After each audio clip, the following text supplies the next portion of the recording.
that eating meat creates toxic masculinity. Mm-hmm. The toxic masculinity is already there. It's already there. Does eating meat make toxic masculinity worse?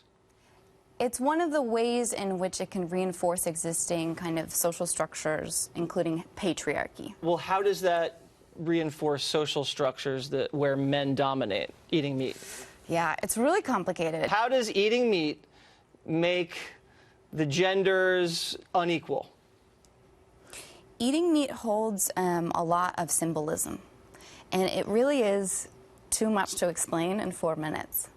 But it has to do with the fact that our individual level decisions, the things we decide to do as individuals, what we consume, what we put on our bodies, the things we buy and put in our households, are fundamentally political acts. Okay. Right? The personal is political. Okay. So I'm having a steak right now because I'm starving. I hear you. I wish I could have half of that, but this doesn't look vegan, and I'm trying to be vegan. You're a vegan? It's really hard because I don't know if I told you I'm from Wisconsin. Okay.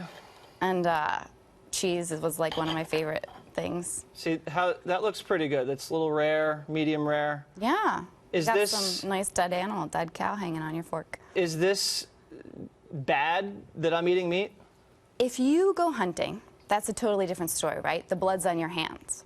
Right now, you're kind of just enjoying the benefit, and the blood's on someone else's hands, and that's not very fair. What if they want to hunt meat, or what if they want to raise cattle? Oh, totally. But the idea of killing and taking a life, that we should really deeply consider what that means for us as human beings. You know, people have said you should judge a society by how it treats their animals. And it'd be great if we had universal health care for our animals. Universal health care for animals, that could be expensive. We can afford it, look. Really? Because we're $20 trillion in debt. I got some money. Do you care more about people or animals? I care about our world, and I think in order for us to achieve a more sustainable future, particularly regarding what's happening with climate change, we need to figure out how the 7.6 billion of us on this planet can be good neighbors.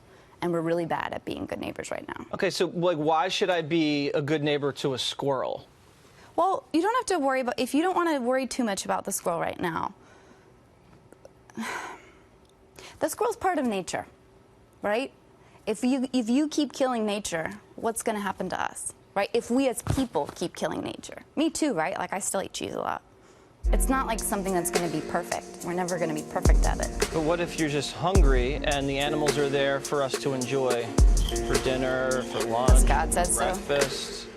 So. Did God tell you that? Well, I mean, why would they taste so good if we weren't supposed to eat them?